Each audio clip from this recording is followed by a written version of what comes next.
December 7th here in Seoul, and I'm Kim Dami. We begin with these stories making the headlines at this hour, starting with the urea supply crisis following China's export halt. South Korea has decided to double its reserves of urea used for diesel vehicles. A purchase limit has also been set to prevent panic buying. The focus of the Israeli military forces is now on Khan Younis, where they've launched active ground operations. According to Prime Minister Benjamin Netanyahu, his military has surrounded the residence of Hamas senior leader Yahya Sinwar in the Gaza Strip. The New York Times has named President Yoon and K-pop girl group NewJeans in its list of the 71 most stylish people of 2023. The newspaper highlighted Yoon's performance of American Pie at the White House and NewJeans' accomplishments as rookies. Concerns are mounting here in South Korea over China's recent export restrictions on urea used to reduce emissions from diesel vehicles. Though South Korea has enough urea inventory for more than 3 months, the government has laid out the measures to deal with the issue. Our Park Go-nu starts us off. South Korea will double its public reserves of urea used in diesel vehicles and seek countries to import it from in order to cope with potential shortages due to China's recent restrictions on urea exports.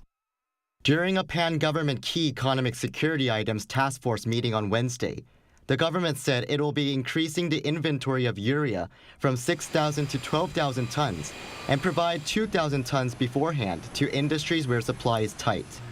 The government also said it will look for other supply channels for urea, including Saudi Arabia, where discussions are being made, as well as Qatar, Indonesia, and Japan. It also said it would provide subsidies to companies that import urea from countries other than China, the world's largest producer of the material, as shipping expenses can be 10 to 20% higher when importing from other countries. The government said it will continue to consult with China to solve the issue. Meanwhile, the government will also ask gas stations to set purchase limits of urea at gas stations to prevent panic buying, although some gas stations already have such measures in place. Despite efforts being made to combat possible urea shortages, the South Korean government said the situation is not as serious as the last urea solution crisis 2 years ago. It explained there is at least a 3-month usable reserve left and other supply channels in place to cope with the issue. Park Go-nu, Arirang News. Mycoplasma pneumoniae that China has recently struggled with is now going around the world, including here in South Korea. Now, symptoms like body aches and fever are similar to flu, and children are particularly vulnerable to this bacteria. Our NewJeans has this report. Concerns rise with the spread of respiratory diseases in South Korea and in other countries. The illnesses include both the flu and what's called the mycoplasma pneumoniae, the main pathogen causing community-acquired pneumonia in children and young adults. According to the Korea Disease Control and Prevention Agency, 270 mycoplasma pneumoniae inpatient cases were counted during the 4th week of November, a 1.6% increase from the first week of that month. Mycoplasma pneumoniae causes cold-like symptoms and, in worst cases, pneumonia. Mycoplasma is concerning medically and epidemiologically in the fact that it is quite transmissible among people who are more vulnerable than the others. The same doctor specifically noted that children up to 4 years old and those immunely weaker are the most vulnerable. He's also concerned about newer cases being resistant to regular antibiotics, leading to doctors using stronger ones. The expert spoke about preventive measures which are similar to what people did during the COVID-19 pandemic. Would be prevented if we were to, constantly and very frequently wash our hands, wear the mask, and avoid going to public spaces and coming into very close contact with people who are having symptoms. Meanwhile, in China, where mycoplasma pneumoniae has also surged recently, specialists attributed the spike to it being the first full winter after strict COVID-19 restrictions were lifted last year. The Chinese Education Ministry issued a notice on preventing and controlling winter epidemic diseases in schools by ordering absent students to be monitored, personal hygiene to be strengthened, and also requesting a stockpiling of masks. This was the first warning issued by the Chinese government related to the spread of respiratory diseases since its zero-COVID policy last year. Elsewhere, officials in Denmark and France said mycoplasma pneumoniae is now being considered an epidemic, despite the World Health Organization saying it is not a reportable disease and it appears to be in decline. 송유진, Arirang News. Intense fighting is being reported in Khan Younis, a city once considered a safe haven for Palestinians who have fled northern Gaza. Israeli military is now hunting down Hamas senior leader Yahya Sinwar after surrounding his residence. Our Lee Seung-ja has more. Fighting intensified in southern Gaza on Wednesday as the Israel Defense Forces reached the heart of the city of Khan Younis. The Israeli military says its tanks made their way to the center of Khan Younis, and it engaged in what they said was some of the fiercest fighting of the war. Israeli offensives at the largest city of southern Gaza means thousands are now fleeing further south. Strikes were also reported in Rafah, where Gazans were told to flee by Israel. Upon reaching Khan Younis, Prime Minister Benjamin Netanyahu said Wednesday that Israeli forces have surrounded the home of Hamas leader Yahya Sinwar, saying he is hiding underground. Yesterday I said that our forces could reach anywhere in the Gaza Strip. Today we are encircling Sinwar's house. His house may not be his fortress and he can escape, but it's only a matter of time before we get him. Meanwhile, UN Secretary General Antonio Guterres on Wednesday invoked the rarely used Article 99 of the UN Charter to push for a ceasefire and formally warned the Security Council of a global threat from the armed conflict. In a letter to the UNSC, Guterres wrote that the armed conflict may aggravate existing threats to international peace and security. He added that he invoked Article 99 to bring to the attention of the Security Council any matter which, in his position, may threaten the maintenance of international peace and security. The UN chief went on to say that the world is facing a severe risk of collapse of the humanitarian system, with the situation fast deteriorating into a catastrophe with potentially irreversible implications for Palestinians as a whole and for peace and security in the region. According to UN spokesperson Stéphane Dujarric, the article has not been used for decades. Lee Seung-ja, Arirang News.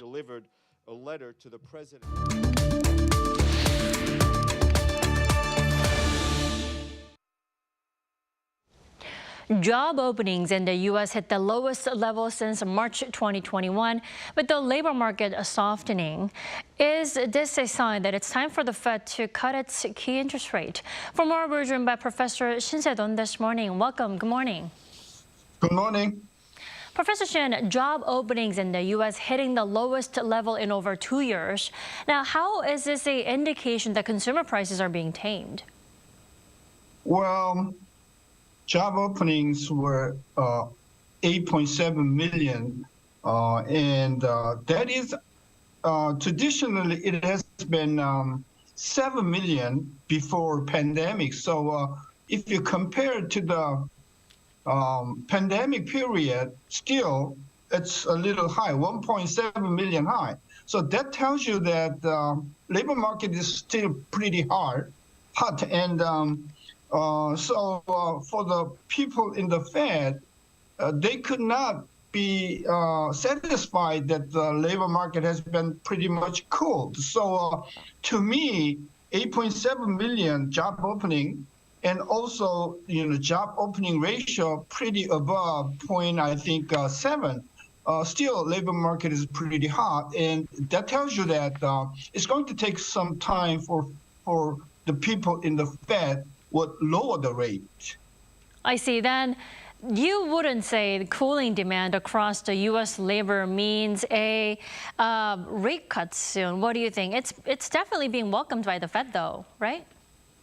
Oh, yeah. I mean, if you compare it to previous month, when the job openings were about over 10 million, now it is about 8.7 million. So compared to the previous month, the job openings has been cooling pretty much. That is a good sign for inflation in the labor market. But when you compare to the pandemic level, as I said, it has been about 7 million. So still, 8.7 million job openings is pretty hot. And that tells you that the wage growth has been growing at a steady above 4%. So it is too premature for the people in the Fed to think about the lowering rate. So I think we have to wait at least 6 months, to consider a further rate cut. I see. Well, there were some mixed reactions from market watchers on the latest data released on a couple of days ago. Now, some analysts expect a rate cut as early as the first quarter of next year, but you just said at least 6 months, right? So you were not definitely on the same page, right? Oh, yeah. I mean, the people in the Fed has been saying that their target is to keep the inflation below 2%. Now, at the moment, the inflation is above 3%. And the indicator that the people in the Fed are looking at is PCE, and PCE is about 3.5%. So it's almost, a 75% higher than target. So for the people in the Fed, it is premature for them to think about the rate hike. That's why, the Jerome Powell has been saying to the people that we're not ready to, rate cut, and the market has been going too far and too fast. Definitely. So according to you, no rate cut until maybe Q2 or Q3. Then how many rate cuts do you think there will be actually in next year? I mean, some watchers are saying at least 2 and even up to 5. Well, you have to, the fundamental decision has been made upon how the inflation has been coming down. As I said, inflation is still over 3%, no matter whether you look at it, CPI or PCE. So it's a long way for the people in the Fed to rate cut. So I believe if the Fed cut the rate, that will be the bottom half of 2024, and the number of rate cut. I think, assuming that they rate cut by quarter percentage point, about twice in the latter part of 2024. That, I think, depends upon whether the inflation rate goes down below 3%. I see. The U.S. monthly job report is also due out this Friday. That will probably give us a bigger and clearer picture of what direction the Fed will take in the new year, right? Yeah, many expect that job openings will be about 150,000 or below that. And that has been usually over 200,000 in the previous month of 2023. So if the job openings comes down to, let's say, 100,000, that's a significant, implication that the rate cut will come a little faster. But as long as it is bigger than 100,000, which will be coming on Friday, still, the people in the Fed are hesitating to, cut rate. In the first half of 2024. So my point is we have to wait first how the inflation goes down below 3%, and second, how the job openings will come down below 100,000. That, I think, two measures are critical to understand when and how much the Fed will rate cut. Right. It is widely believed that the Fed will end the year with another rate freeze next week. Thank you so much, Professor Shin, for your insight. As always, you have a lovely day. My pleasure.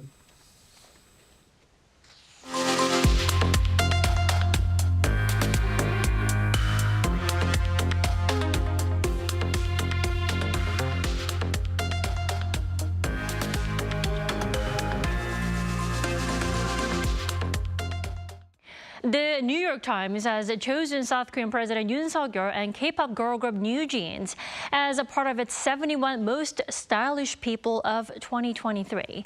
Posting an image of Yoon singing American Pie in April during a state visit to the U.S. for a summit with U.S. President Joe Biden, the Daily referred to as a pitch-perfect performance at the White House, calling it worthy of American Idol.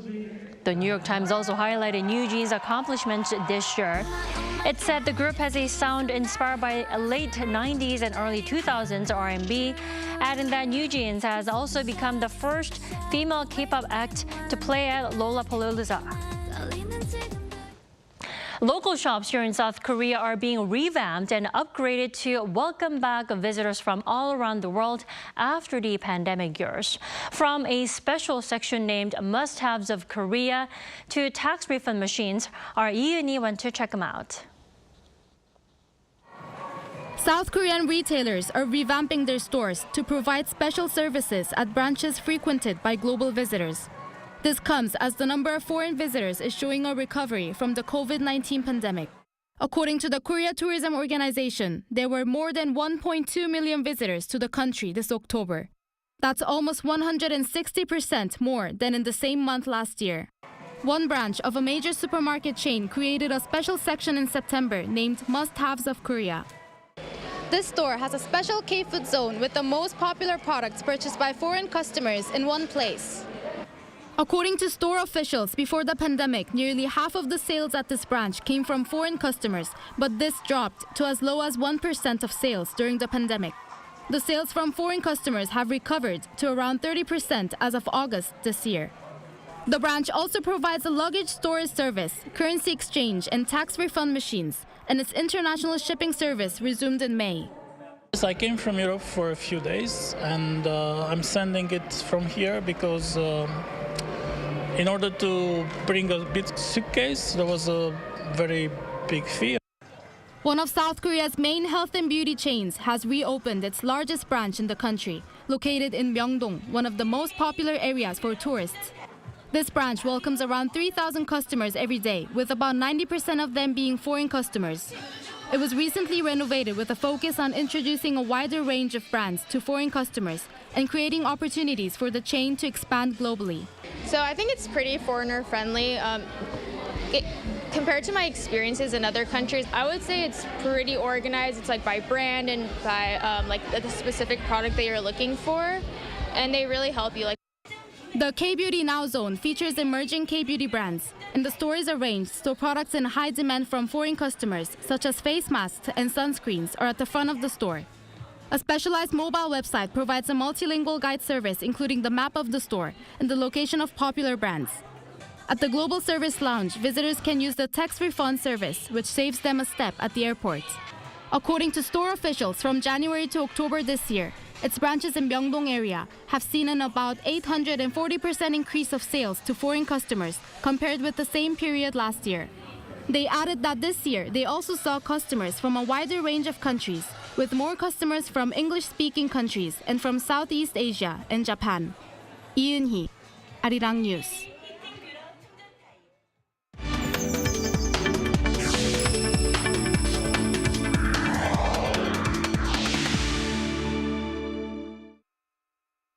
South Korea is an active contributor to the international community's efforts to address global challenges and achieve sustainable development goals.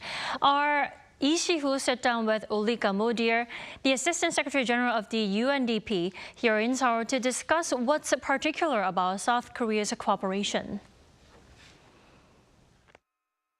South Korea is the first country to have gone from being a recipient of official development assistance to being an ODA donor. And it happened in just 60 years. Ulrika, the Assistant Secretary General and Director of the Bureau of External Relations and Advocacy of the United Nations Development Program, says that South Korea's development journey is an inspiring story for many countries today. When Korea engages in international development cooperation with the UN, it can speak to its own experience. And that gives a lot of trust as we build relations. And trust is something that is very much needed in the world of today as well, because there is an increasing lack of trust between North and South, East and West, with shifting geopolitics as well. And what's particular about South Korea's cooperation is its long-standing commitment to helping those who are marginalized. So many times when we see Korean engagement, it's support to people who live with disabilities in or because of conflict and war, like in Ukraine, for instance, or female victims of gender-based violence, which is also support that we get from Korea in work in the Democratic Republic of Congo. So it's really also to look for those who may live in the margins, in the most conflict-affected or poor countries, not to leave anyone behind. While many of today's conflicts need political solutions, assistance and aid can play a key role in preventing future conflicts. We also believe that we need to invest much more in prevention. Some conflicts may not be able to prevent, but many of them actually are. And here I also believe that this increasing engagement on behalf of Korea and in the international development cooperation and the focus of prevention will be really key. Modéer says there's a need for more countries to believe in the impact of international development cooperation. I believe here the investments that Korea is doing in international development cooperation is making change every day, whether in Ukraine or Laos DPR or in the Democratic Republic of Congo. But it's also bringing countries together in this belief that we are one humanity and we only have one Earth, and we have to work together to solve many of these problems. The UN Development Program will discuss with South Korea its continued engagement, especially in the potential of digital sustainable development. Lee Si-hoo, Arirang News.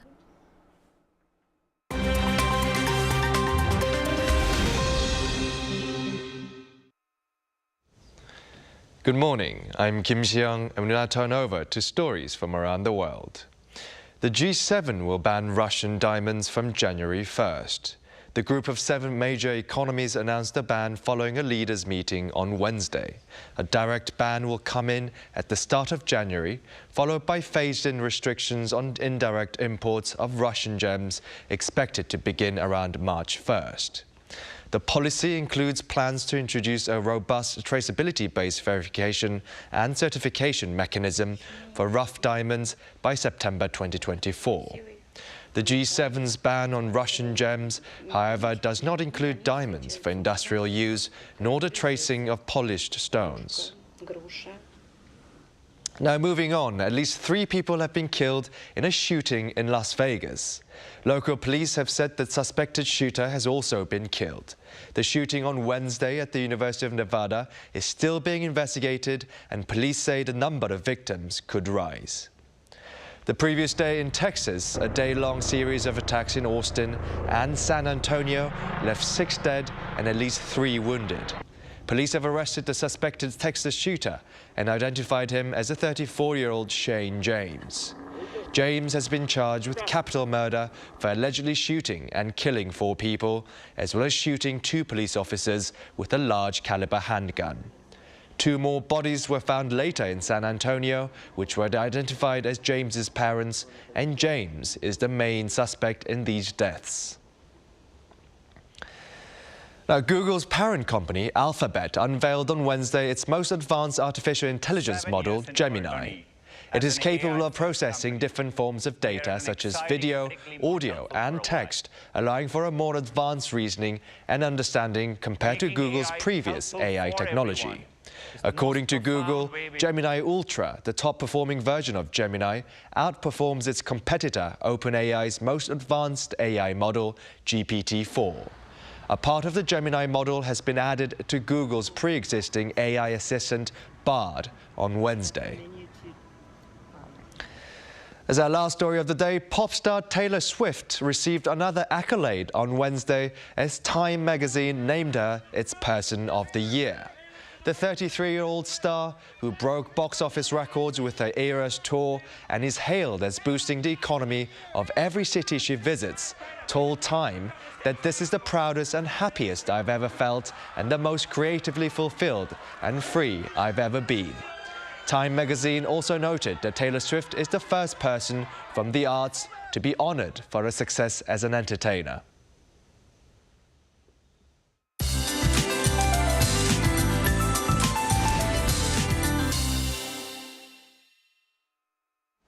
Good morning. It was murky and dusty all day yesterday with sudden rain and a few thunderstorms. But today we can expect the opposite of Wednesday. Air quality has improved overnight and blue skies will be featured nationwide. There has been a sharp drop in readings this morning, but not too bad. And highs will also rise fast, staying way above the norms this afternoon. The East Coast continues to be a fire-prone region with both dry and wind advisories in place, so fire safety is a must, please. We had a chilly start, but a fine afternoon ahead with highs going up a couple of degrees higher this afternoon. Good day for a short stroll. Seoul tops out at 11 degrees. Daejeon, Daegu sees highs at 13 degrees this afternoon. Now, temperatures will stay way warmer than norms through the rest of early December. That's Korea for you, and here's a look at the international weather conditions.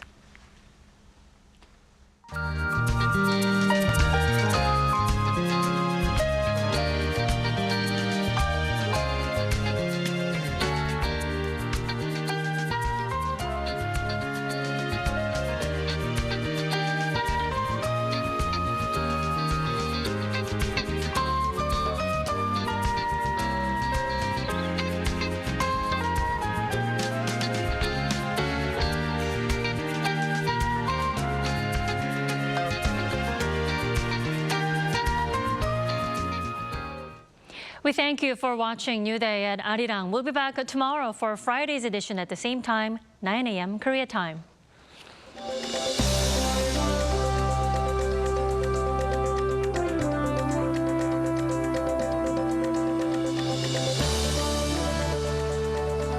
하나, 둘, 셋. Hey, Mr. Cupid, make sure you listen to what I say. I may be stupid or quite naive.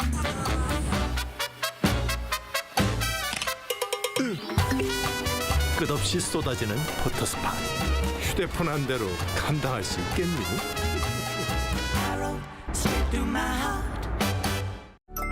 앱테스트 AI는 AI 회사고요. 모바일 앱을 테스트하는 곳에서 활약을 하고 있습니다. 소프트웨어를 개발하는데 많은 부분을 자동화를 할 수 있지만 테스트 부분은 어쩔 수가 없었어요. 그동안은 계속 손으로 테스트하게 됐었던 건데 이 부분을 AI가 할 수 있다면 얼마나 좋을까를 생각하게 되었고요. 저희 서비스는 SaaS 형태로도 제공이 되고 있지만 이제 대기업같이 LG U+나 현대자동차 같은 곳에서는 온프레미스로 도입하기 위해서 지금 진행 중이고 있습니다. 웰컴.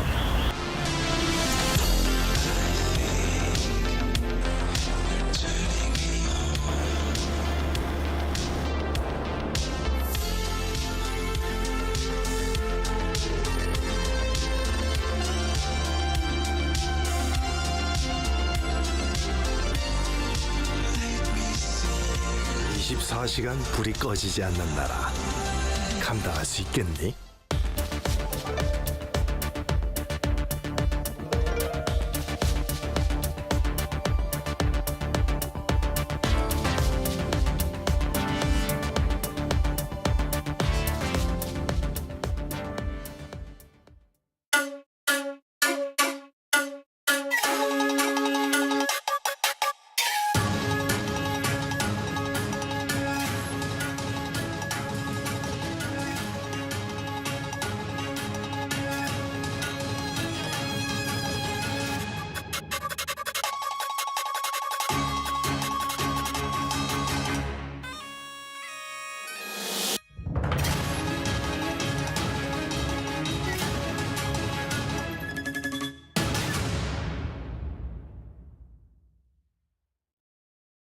I really like how they showed bits and pieces about her life that is making you question whether she's really from another planet.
시간이 지나면 완전히 흡수되는 녹능실 성분인 PDO 성분으로 만들어진 제품이라서 자연스럽고 안전하다고 합니다. 더 건강한 피부 컨디션을 유지하고 싶으신 여러분들께 추천드리고 싶어요.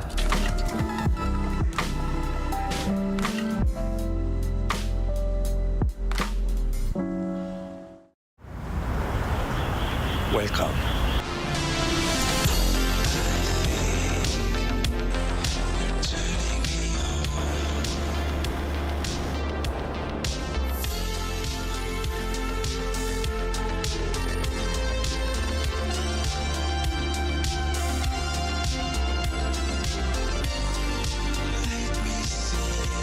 (24시간) 불이 꺼지지 않는 나라.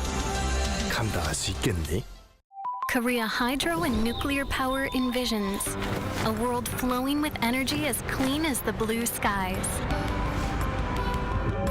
where we can enjoy energy without worrying about the planet by finding new alternative sources to achieve carbon neutrality through clean, carbon-free energy. KHNP is creating a new future for a carbon-free world. Korea hydro and nuclear power.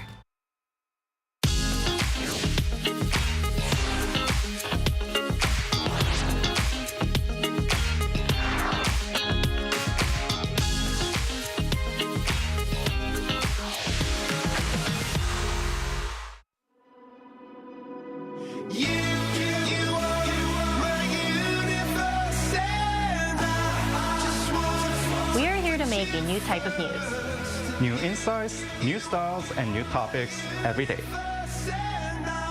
We are News Generation. Making news just for you. It's Thursday, December 7th here in Seoul. I'm Song Yujin, filling in for Shin Yin, and you're watching News Generation. Now today we have a special new face joining us in the studio. It's Im Sang-hyuk. So Sang-hyuk, could you please introduce yourself to our viewers? Okay, so first of all, thanks for having me. Hello everyone, I am Sang-hyuk, and currently I work as a freelance interpreter and translator. I'm really happy to join the crew today. A warm welcome on behalf of our News Gen fam, and as always, we have our Now Song here too. Hi everyone. Now both are here to speak on behalf of people in their 20s and 30s. Now, as usual, we're going to begin with the news feed, which covers different hashtags and news items that have been trending on social media over the past 24 hours. We start in Arlington, Virginia, which was rocked by a house explosion on Monday. Police say the suspect, identified as 56-year-old James Yu, is believed to have died when his home exploded, medically working on identifying the human remains found at the site. Authorities are investigating what caused the explosion, but it happened after the suspect discharged a flare gun several times. 3 police officers suffered minor injuries, but no neighbors or bystanders were hurt. Moving on, we're continuing to see a surge in Bitcoin prices. The price of the cryptocurrency topped $44,000 for the first time since April 2022 at one point on Tuesday. Experts and industry insiders say this upward momentum is a result of investor optimism that the U.S. Federal Reserve will cut interest rates next year and that the Securities and Exchange Commission will approve a spot Bitcoin exchange-traded fund early next year. Finally, moving on, K-pop girl group Blackpink have officially extended their group contract with their management agency. YG Entertainment announced on Wednesday that the 4 members signed a, quote, exclusive contract for group activities based on strong trust. The agency hinted at albums and world tours to come in the near future, but did not disclose details on individual contract renewals. This follows several months of contract negotiations, which made fans worry that the group could split up, mainly because there's this so-called 7-year curse in the industry where most K-pop groups tend to disband after their 7-year anniversary. So here in the studio, I want to ask you, were you among those fans or people who were worried that Blackpink would disband, or did you actually see this group contract renewal coming? I mean, I actually didn't see the contract renewal coming. A lot of people believed that they would split up because there were so many offers coming in from various companies and countries, and large sums of number coming in for the individual members. And so with these rumors, stocks were going down and people were selling. However, we just want to point out that this is still for the group contract for Blackpink. They're still working on the individual contracts for each artist. So that might not happen. We will wait and see. see. But they've actually done so much together as a group, letting Korea be known to the world. Definitely, I appreciate that so much. So I hope that they continue their good works. Right. It's very exciting that we will see Blackpink as a group in the future from next year and the year on. Now, Sang-yeok, what about you? Did you see this contract renewal? Did you expect it? Well, to be honest, I'm not a really big fan of K-pop idols, but I did hear the news that the girl group Blackpink will soon disband. Well, actually, just like any other idol groups, I did expect that Blackpink would face this kind of issue because, as you know, because they are idol groups, not solos, all the members may have like different persuasion of dreams and goals, and I don't necessarily blame them because Blackpink is gaining a huge popularity both in and out of Korea. So some of the members would want to go for solo albums or acting, but I think it's a really good news that this girl group decided to renew their contract. Right, looking forward to the amazing music that Blackpink will bring on, and that was our news feed for this Thursday. Now we're going to move on to our main discussion topic of the day. Now these days in Korea, there is a very interesting saying that for the younger generation like us, saying the words, "I'm sorry," is tough. So why is that? My AI voice secretary explains. Apologizing has always been important for keeping things good between people. We sometimes say sorry even when we haven't really done anything wrong, just to keep things smooth or out of politeness. But these days, it feels like things are changing. Recently, a post on an online community talking about how apologizing has become a challenge has gotten great attention.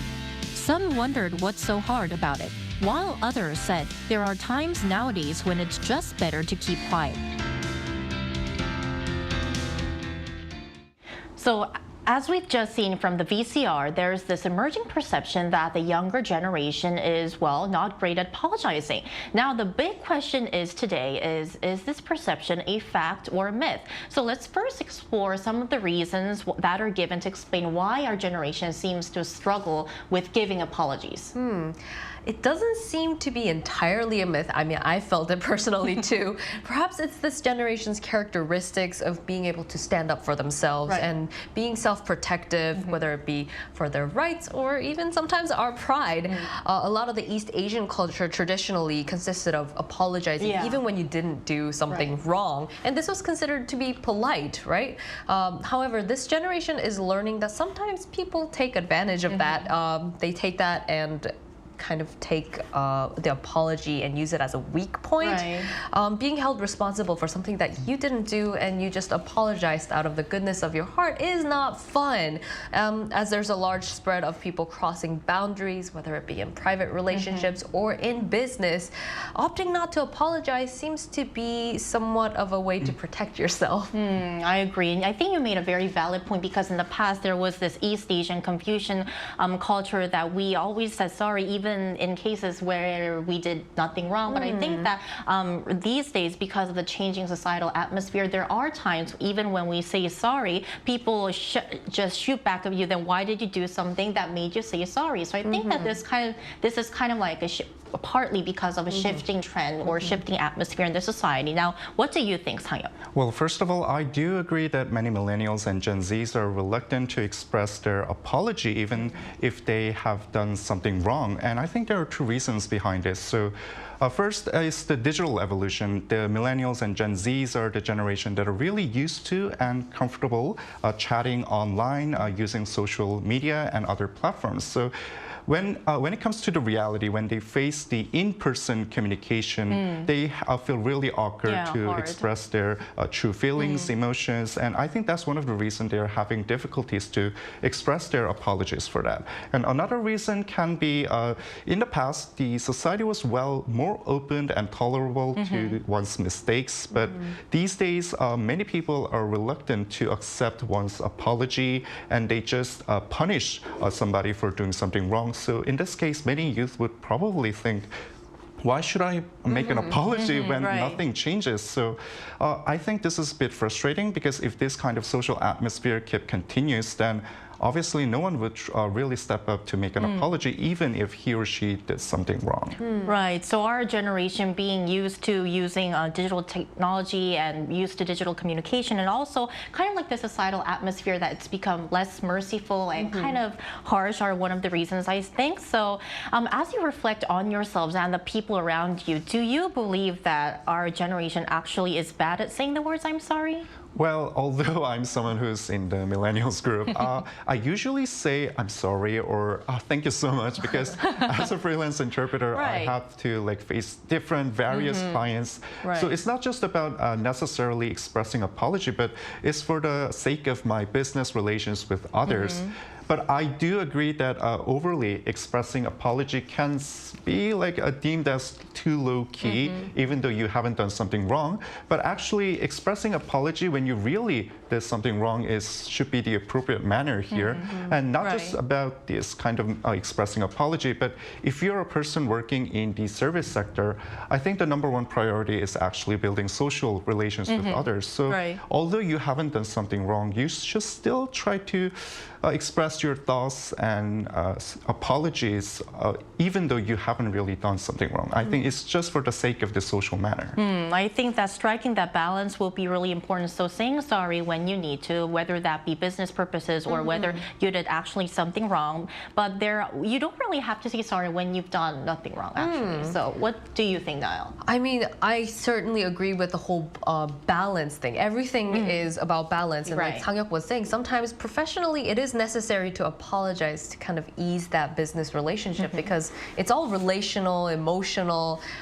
However, I personally am quite strict when it comes to bigger issues that I will be held responsible for. So I would point out the source of the problem if it wasn't me. If it is, I need to step up and definitely take the responsibility. But I point out the source of the problem and talk about it with the people there, and I think that's what the general genuine conversation would be. And at first, when you start driving too, people would say, oh, like, don't take the blame ever, because you could end up in a little bit of a financial struggle if you just admit to all your mistakes. So I think it really takes that discernment and wisdom to navigate when to profusely apologize and genuinely apologize versus being wise about it. So just like Sang-hyuk mentioned, the balance is always important. So we asked about what you think about apologizing. So we also asked our viewers whether they believe they apologize fairly well and what does it take for them to say sorry. Now here's what 3 of them had to say. So let's look at the comments. Chris says, I over-apologize, that's my issue. MIMS says, I do believe that I apologize well. As a teacher, it's an important skill to model to students so they know what taking accountability for their actions look like. Tasmia says, I always apologize to anyone for anything, even if it's not my fault, because I don't like any disharmony or want to ruin anyone's day. So looking at these comments, this is quite different from what we discussed today, but I think that there is a lot of reasons behind it, because some may apologize fairly well depending on their job. If they're a student and if they have sometimes been criticized for saying sorry a lot, then they might be hesitant to say sorry. And I think that millennials and Gen Zs, we have a wide age span because we range from the early 1980s to 2000s. So that may be some of the reasons why some millennials are tending to apologize well and some are not. Again, it's about the balance. It's always about the balance. So now switching gears a bit, similar to this is the idea that our generation is quite hesitant when we are trying to extend a helping hand. So what's this all about? Well, actually, there was a recent post on one of the online community websites. It was from an anonymous account, and it says that a man shouldn't do CPR for women when they faint. Now, the reason is quite absurd, is because you may be sued for sexual harassment. Of course, there are no legal cases in the past where a man was lawsuit for the sexual criminal or sexual harassment just because he did CPR on women. However, this post clearly shows that our society is really unwilling to help others when they're in need. And if this trend continues, then I believe that more and more people will not actually reach out for others' help, and vice versa. We will not not be able to get help from others when we're actually in need? I think there's a very valid point that you made. I think that one of the reasons why we are getting this perception is because we're kind of more cautious and careful because nowadays social media, it's emerging, it's booming. So even if our small actions can turn something into big. So what are your thoughts, Niall? I mean, I do think that there's a certain amount of fear that comes along with it, but I think the biggest thing for millennials and Gen Z is the fear of stepping into a boundary that's beyond their own. And it's considered rude and maybe sometimes even dangerous to kind of go into someone else's boundary. Unless you're specifically asked to help, we feel like we're kind of intruding on their lives. In Korean, there's a word called 오지랖, or being kind of nosy. Nobody asked your help, why are you stepping in, even if it looks like it's trouble. But I do think that people are also more hesitant to ask for help as well. It's not that we're necessarily cold-hearted, it's that we've become very conscious of strangers and boundaries that we need to keep. And I think that another reason is because these days it's all about ability, being competent, and sometimes asking for help kind of may imply that you are incompetent. There is like, it's kind of sad. Yeah, that's kind of sad. So another characteristic from our generation. So to delve deeper into these perceptions, we're now going to include a psychology expert in our talks. We'll be right back, so stay tuned.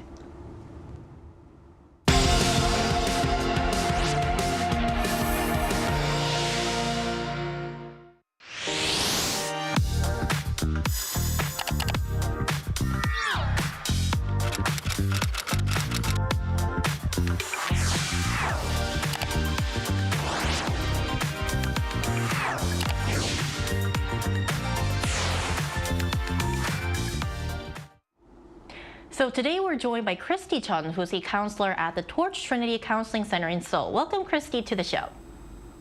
Hello. Hi. Hi, thanks for joining us. So is it actually true that millennials and Gen Z struggle with apologizing?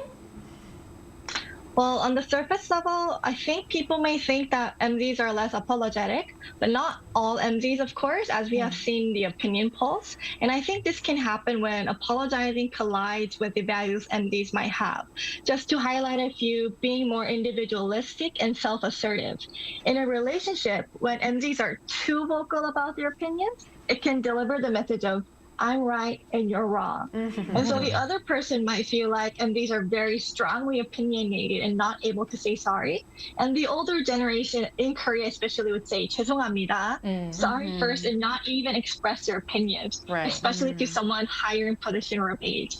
And again, another characteristics of MZs, fairness and justice. If MZs are in a situation where saying sorry is not necessary and doesn't seem to be fair, they would rather not say so. And saying sorry can actually put someone in a more inferior position. And MZs who value equality and fairness would be reluctant to be in a weaker position. So if saying sorry or even helping others is not going to be for the benefit, MZs may be reluctant to say sorry. Okay, so moving on to the second question, the idea that the younger generation is bad at apologizing stems from the perception that millennials and Gen Zs lack responsibility and solidarity. So what factors do you think have contributed to this perception? We would definitely have to consider how the modern society contributed to this perception. The past few decades, there has been a shift from a focus to the collective, to the individual or self, even in more collectivistic cultures like in Korea. And in modern Korean society, people strive for profit, success, achievement. And on an individual level, this means you just have to do good in a lot of aspects. And performing well in your workplace, appearing good in social media, getting acknowledgement from your peers based on what you achieve or consume. Now, in all of these aspects, you have to do good, right? And so if you're not doing good and you're saying sorry, which is saying I'm doing bad, people are not going to be willing to say that and express that. And also another thing that, can be considered is because of doing good on the outside, it kind of can actually weaken your social tie with others, and it can create an empty self inside. And if you feel empty inside, MZs might be more prone to striving for acknowledgement and admiration to fill in their emptiness. And if this gets too high, someone might be a little bit more self-centered and be more self-protective. Makes sense. Lastly, how can we address this issue? And if the younger generation is indeed bad at apologizing, how should we approach this and resolve this issue? I think whether it's MDs or not, it's hard for someone to apologize when you are criticizing that person and saying you're wrong. Right. And so I think we all should work on being assertive in a non-criticizing or blaming way. And one way to express yourself is by using an I message or I statement. So an I message can help you communicate your concerns, feelings, and needs without blaming others. We have to be wise about being self-assertive. And I think this goes to both MDs and for those who would have to communicate with MDs. And so one last point I'd like to mention is let's all work on accepting yourself as who you are. Getting acknowledgement and having to do good is hard in this modern society, but we can't be all perfect. We can't excel in everything. So let's accept our shortcomings and weaknesses too, and still feel we're good enough. And once we are able to accept both our good and bad sides, we will be more understanding and empathetic towards others. And a huge solution to lessening our self-centeredness in this society is increasing empathy towards oneself and to others. All right, Christy, thank you so much. We appreciate it. Thank you. So some very insightful words from Christy. Now, before we wrap up our discussion today, Sang-Young, this was your first time as part of the NewsGen today. So any final thoughts on the perceptions that we talked about? Well, actually, throughout today's episode, I usually mostly said that most of the younger people are reluctant to express apology, but I don't want to be too skeptical. Whether it's boomers or millennials, there are always exceptions. Right. And I recently read through an article that said that a young 20-year-old young man actually cleaned up the vomit thrown up by another passenger in the subway. So like this, there are always those people who are warm and kind, and always those people who are unwilling to acknowledge their wrongdoings and faults. So it's actually a matter of a person rather than a matter of a generation, I think. Right, and to really make our society warmer than right now, Niall, what do you think, how can we address this issue? I think what Christy said really makes sense, that using the I language. She was kind of pointing out a smarter way to communicate, and I think this is so important. Emotional and social education, kind of that emotional intelligence to understand what the other people are saying, and kind of having that boundary, that safety net. And when someone needs help and someone feels angry and hurt and someone crosses a line, we should be able to communicate without destroying the other person. Hey, you're doing this right now. And the other person should feel safe to apologize, and that person should also be kind of graceful about it as well. I think that makes for a more accepting society. Some very great tips using the I message and also emotional intelligence. Now, that's all the time we have for today, but don't be worried because NewsGen is here every morning from 9:30 to 10 a.m. Korea time, bringing you more topics young people are talking about. Special thanks to Sang-Young. Thank you. And Niall Song. No problem. Thank you everyone for watching. We'll see you tomorrow. We are News Generations.